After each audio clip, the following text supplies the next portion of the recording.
আশিক, দেশের মানুষের সেবা করার সুযোগ পাওয়া গেছে, আসবা নাকি? অন্তর্বর্তী সরকার প্রধান হিসেবে দেশের হাল ধরেই ডক্টর মোহাম্মদ ইউনূস ফোন দেন আশিক চৌধুরীকে। তিনি তখন সিঙ্গাপুরের উচ্চ বেতনে বিলাসী জীবনযাপন করছিলেন। কিন্তু নোবেল বিজয়ী ডক্টর ইউনূসের মাত্র 59 সেকেন্ডের এক কল পেয়েই মুহূর্তেই সিদ্ধান্ত নেন এই লোকটা ডক্টর ইউনূসের থেকেও বড় খেলোয়াড় হবে মনে হয়। দেশ যদি কোনোদিন আমূলে বদলে যায়, তোমরা ইউনূসের সাথে আশিক চৌধুরীর নামটা উচ্চারণ করতে ভুলবে না। বিডা এবং বেজার নির্বাহী চেয়ারম্যান আশিক যে কতটা শক্ত খেলোয়াড় তা টের পাবে মাত্র 6 মাস পরে। ডক্টর মোহাম্মদ ইউনূসকে নিয়ে নানা রকমের মন্তব্য করেছেন মাহমুদুর রহমান মান্না, সাবেক ডাকসু ভিপি এবং নাগরিক ঐক্যের সভাপতি। মন্তব্যগুলি খুবই পজিটিভ। আসসালামু আলাইকুম প্রিয় দর্শক শ্রোতা, ডক্টর ইউনূস একজন নির্বাচিত রাষ্ট্রপ্রধান। তেনাকে এগিয়ে যেতে দিন, কিন্তু তেনাকে বাধা দিচ্ছে কে, পেছন থেকে টেনে ধরছে কে? এ বিষয়ে গুরুত্বপূর্ণ তথ্য চলুন ভিডিওতে বিস্তারিত দেখে আসি।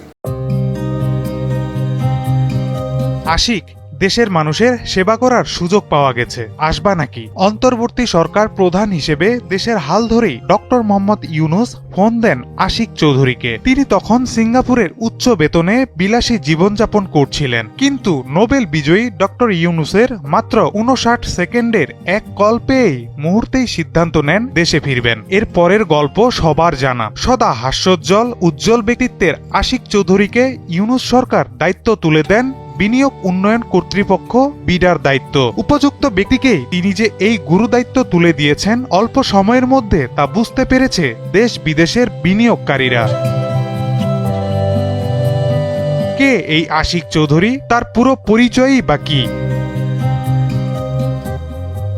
আশিক চৌধুরী পেশায় ছিলেন একজন ব্যাংকার। সিঙ্গাপুরে HSBC ব্যাংকে কাজ করতেন। 2007 সালে ঢাকা বিশ্ববিদ্যালয়ের IBA থেকে স্নাতক সম্পন্ন করেছেন তিনি। এরপর পাড়ি জমান যুক্তরাজ্যে। সেখানে তিনি নিজেকে নতুনভাবে গড়েন। আরো অনেক পরিচয় আছে আশিক চৌধুরীর। তিনি একজন স্কাই ডাইভারও। 41,000 ফুট উঁচু থেকে বাংলাদেশের পতাকা নিয়ে লাফ দিয়ে গিনেস রেকর্ডস বুকেও নাম লিখিয়েছেন বাংলাদেশের এই গর্বিত সন্তান। 2024 সালের সেপ্টেম্বরে তিনি বিডার নির্বাহী চেয়ারম্যান হিসেবে নিয়োগ পান। প্রতিমন্ত্রীর পদমর্যাদায় তিনি এই দায়িত্ব পালন করছেন। তার এই কাজে পদে পদে আছে চ্যালেঞ্জ, আর চ্যালেঞ্জ নিতে তিনি যে ভালোবাসেন তা তার অতীতের কাজেও পরিষ্কার।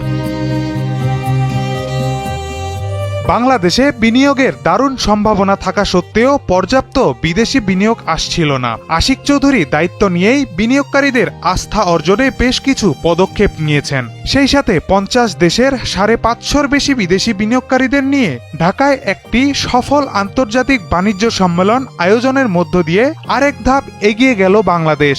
এবার লক্ষ্য বিনিয়োগের সমস্ত বাধা দূর করা, বাংলাদেশকে অর্থনৈতিকভাবে আরও এগিয়ে নেয়া ও কর্মসংস্থান তৈরি করা। এই লোকটা ডক্টর ইউনূসের থেকেও বড় খেলোয়াড় হবে মনে হয়। দেশ যদি কোনোদিন আমূলে বদলে যায়, তোমরা ইউনূসের সাথে আশিক চৌধুরীর নামটা উচ্চারণ করতে ভুলবে না। বিডা এবং বেজার নির্বাহী চেয়ারম্যান আশিক যে কতটা শক্ত খেলোয়াড় তা টের পাবে মাত্র 6 মাস পরে। এই ছেলেটা ওয়েস্টার্নের আরাম আয়েশের জীবন ছেড়ে দেশে এসেছে টাকা কামানোর জন্য নয়, দেশ বদলে দেওয়ার জন্য। তাদের একটা সুযোগ এবং সাপোর্ট দিও প্লিজ। ইতোমধ্যেই সে স্টার্লিং নিয়ে এসেছে, নাসার সঙ্গে চুক্তিতে চলে গিয়েছে। বিনিয়োগ হিসেবে বাহিরের একটি ব্যাংকের সাথে চুক্তি করেছে এই বছর $100 কোটি বাংলাদেশ বিনিয়োগ করবে। 5টি বিশাল আকার মালবাহী জাহাজ কিনে নিয়েছে। রিভার ম্যানেজমেন্টের প্ল্যান তৈরি করে বিশাল বিনিয়োগ আনার চেষ্টা চালিয়ে যাচ্ছে। 4টা আন্তর্জাতিক মানের হাসপাতাল তৈরির প্রক্রিয়া চলছে। ঢাকা চট্টগ্রাম রুটে ইলেকট্রনিক ট্রেন অথবা বুলেট ট্রেন চালুর জন্য বিদেশি বিনিয়োগ নিয়ে আসার চেষ্টা চলছে। ইতোমধ্যেই 10টি বৃহত্তর ইকোনমিক জোন তৈরি করেছে। মাত্র কয়েকদিনে এগুলো করেছে সে। যদি সে 365 দিন কাজ করার সুযোগ পায়, চিন্তা করেছেন কই যাবে তার উদ্যোগগুলো? তার লক্ষ্য $100 বিলিয়ন বিনিয়োগ নিয়ে আসা এই দেশে, যা দেশের 3 কোটি মানুষের জীবন পরিবর্তন করতে পারবে। কম হলেও 1 লাখ নতুন কর্মসংস্থান তৈরি হবে। পরবর্তী সরকার যেই আসুক, আশিক চৌধুরী, খলিলুর রহমান, শফিকুল আলমদের যদি ঠিকভাবে মূল্যায়ন করতে পারে, এই দেশ সিঙ্গাপুর বা মালয়েশিয়া হতে সময় লাগবে 3 বছর ইনশাআল্লাহ। জানা যায় আশিকের জন্ম বাংলাদেশের চাঁদপুরে, তবে তার বাবার চাকরি পোস্টিং এর কারণে শৈশব কেটেছে যশোরে। তিনি শিক্ষাজীবন জীবন শুরু করেছেন সিলেট ক্যাডেট কলেজে, পরে ঢাকা রেসিডেন্সিয়াল মডেল কলেজে পড়াশোনা করেন। উচ্চশিক্ষার জন্য তিনি ঢাকা বিশ্ববিদ্যালয়ে ব্যবসায় প্রশাসন ইনস্টিটিউট থেকে ব্যবসায় প্রশাসনে স্নাতক ডিগ্রি লাভ করেন। এরপরে তিনি লন্ডন বিজনেস স্কুল থেকে ফাইন্যান্সে স্নাতকোত্তর ডিগ্রি লাভ করেছেন। পাশাপাশি তিনি একজন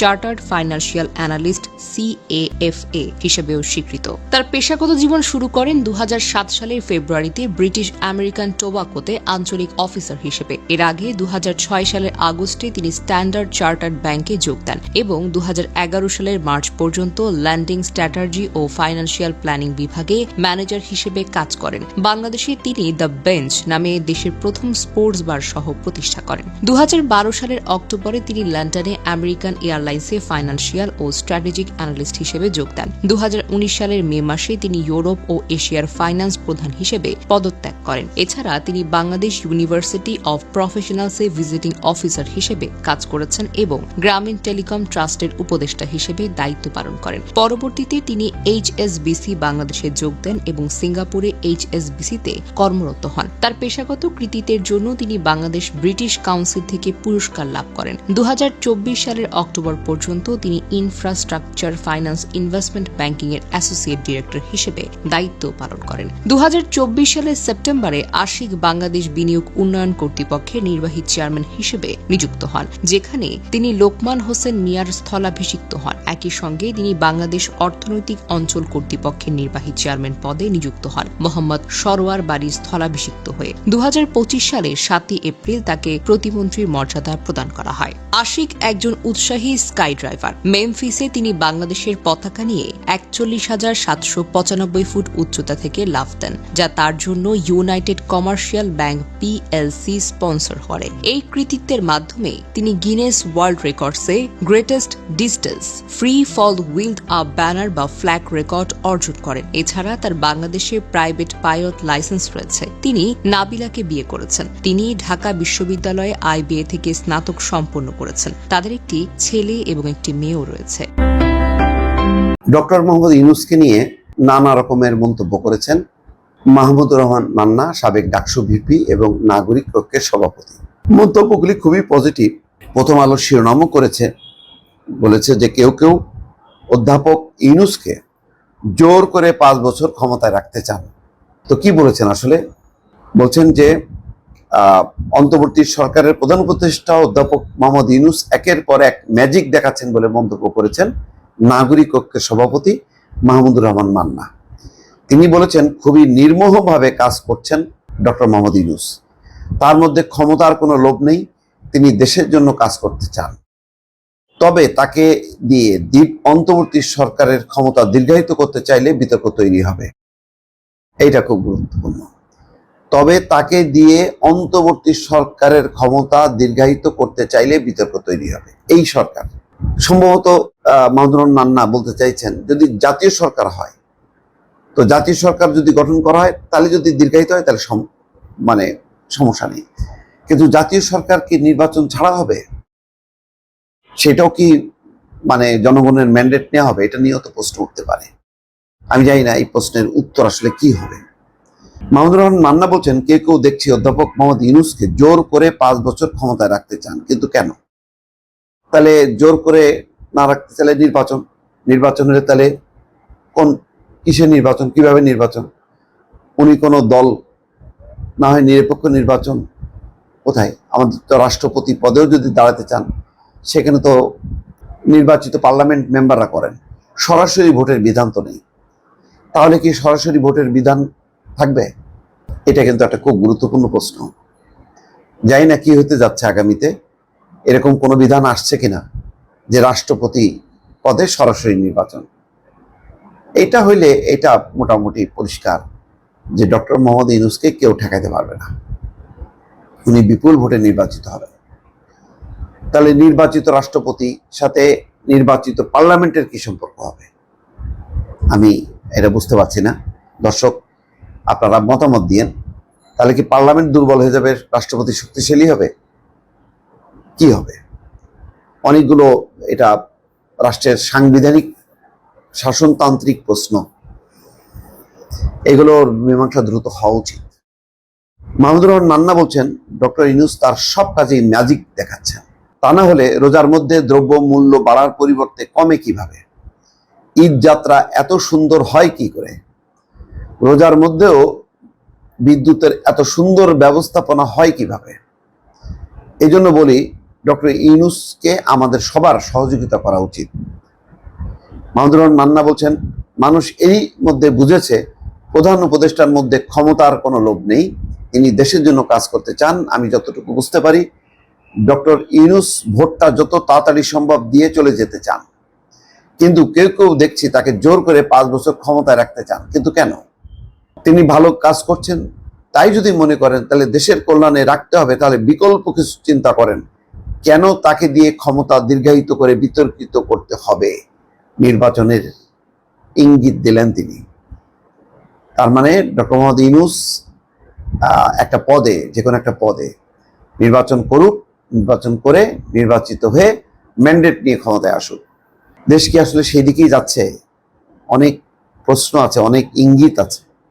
মাহমুদুর রহমান মান্না কি সেই দিকে ইঙ্গিত করলেন? রাষ্ট্রীয় মূলনীতি প্রসঙ্গে মাহমুদুর রহমান মান্না বলেন এটা নিয়ে বিতর্ক চলতে থাকুক, আমাদের ভিন্ন মতকে ধারণ করতে হবে, ভিন্ন মতকে কথা বলার সুযোগ দিতে হবে।